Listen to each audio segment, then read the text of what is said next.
Hi, my name's Mark Beaton, and every Monday I'm going to be putting up a little segment with a tip that will help you, hopefully, with some of the things that you're going through.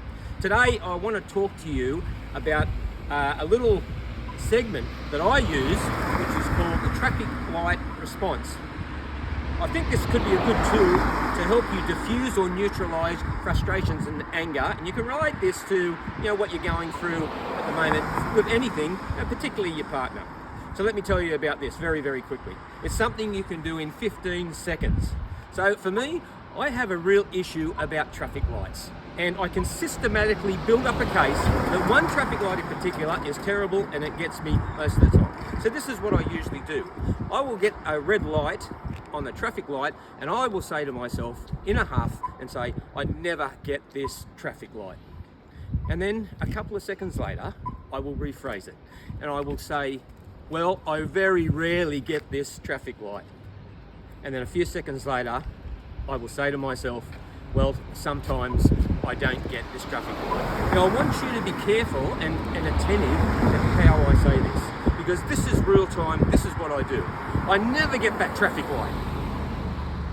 Well, I rarely get that traffic light.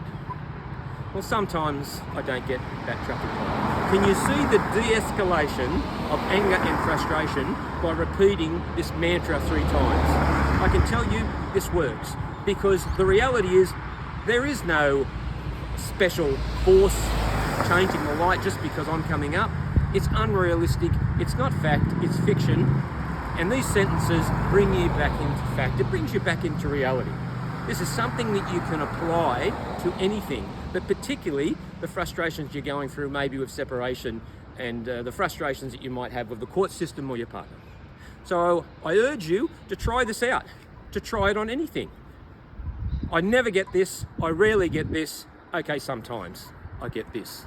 And you'll watch your temper and your frustration slowly diffuse. I'm Mark Beaton, great to hear you, and I'll check in again next Monday.